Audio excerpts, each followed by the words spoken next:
Okay, let's unpack this. Hunters are, they're always looking for better opportunities. Mm, And a big part of that is trying to escape the pressure you find on public hunting grounds. It gets so crowded. right, it can really hurt the experience. Exactly. So private land leases have become Yeah. this go-to solution. And the idea of a daily or a short-term lease, it sounds like the perfect shortcut. It seems logical, convenient, flexible, maybe even a bargain. But are they really the dream they appear to be? And that when you see this fascinating collision between what seems like a simple idea, a short-term commitment, and the actual, practical realities of wildlife management and what makes a hunt successful. Absolutely. Our deep dive today, which is based on some really great material submitted by a listener, is all about uncovering the real truths about these daily and short-term leases. We want to show how they can actually ruin the hunt and just waste your money. And we've broken it down into 4 key areas where these agreements, well, they consistently fall short for the dedicated hunter. It's where a promising opportunity really turns into a source of a lot of frustration. So let's start with the most appealing part, right?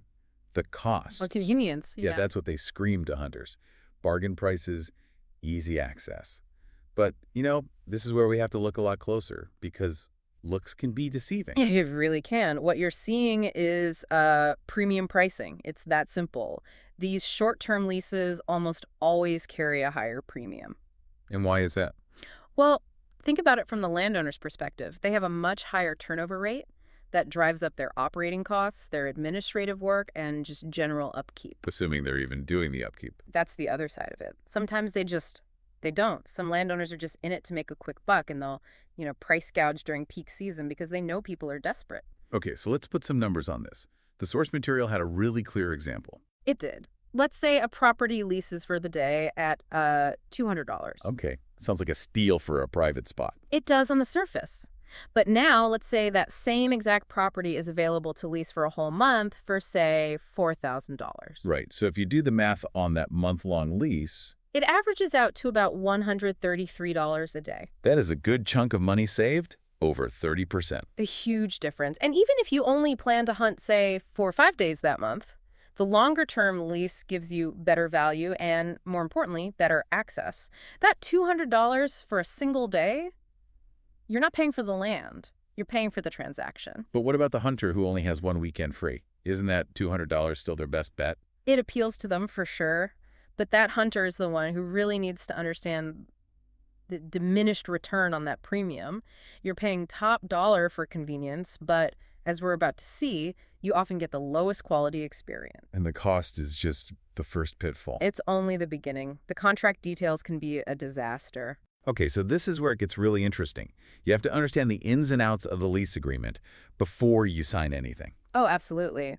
The source warns about this specifically. If the rules and expectations aren't spelled out up front, you have to ask. You just have to. And some landowners might intentionally keep things vague. I think so, yeah, to avoid scaring hunters away. And then you get into a situation where you feel kind of trapped. You find out after you've paid that you can't use an ATV or you can only hunt a tiny section of the property. And one of the biggest issues here seems to be overbooking. Yes.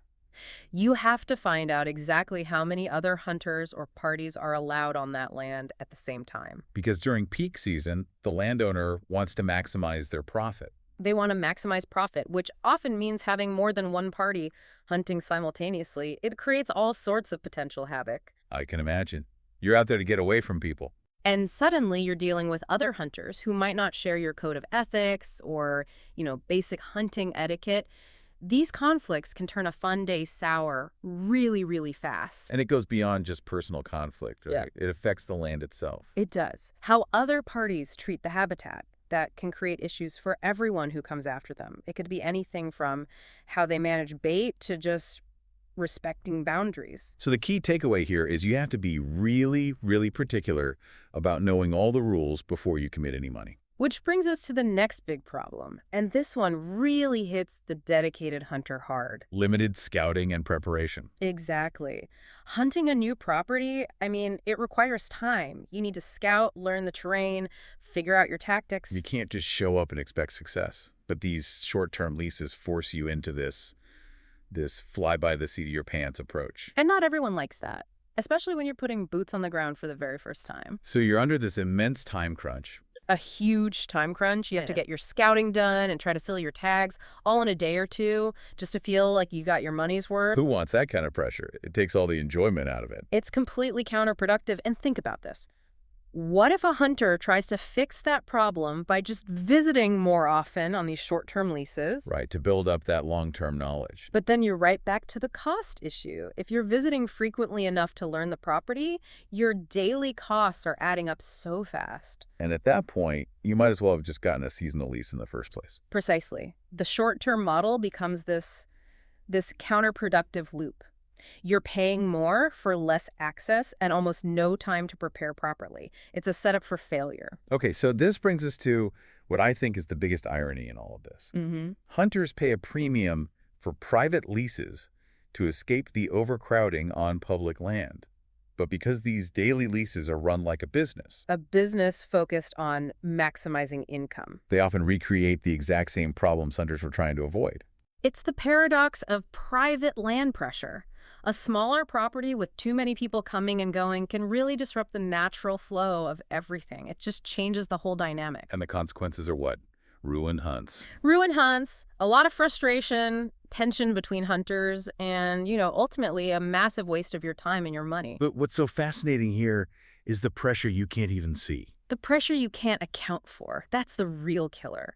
You have no control over who hunted that property right before you got there. Let's use that specific example from the source material. It's so powerful. Okay, so you book a weekend lease, you show up Friday afternoon all excited. Right. You have absolutely no way of knowing if other hunters were on that land all week from Monday to Thursday, pressuring the game, running their trucks all over. So by the time you arrive, the animals are already on high alert or have been pushed off the property entirely. Exactly.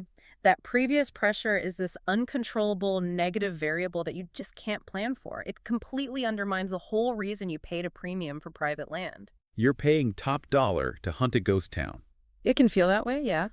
So what does this all mean then? I mean, the source material is pretty clear on this. It is. The pitfalls of these daily and short-term leases, the deceptive cost, the unclear rules, the limited prep time, and this unavoidable pressure, they largely outweigh the benefits. They really do. You have to be so tentative and so thorough to avoid wasting your time and money. It's a model that seems to be built for the landowner, not the hunter.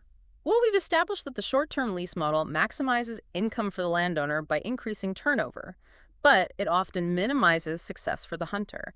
And that raises a really important question for you, the listener, to think about. Okay. If maximizing profit is the main driving force here, how can you effectively vet a lease to make sure the landowner's priority is actually the quality and the long-term sustainability of the hunt and not just quick transactional income? So looking beyond just the contract rules, Exactly. What are the red flags that might reveal a property has been prioritized for revenue over conservation? That's something to really mull over before you write that check.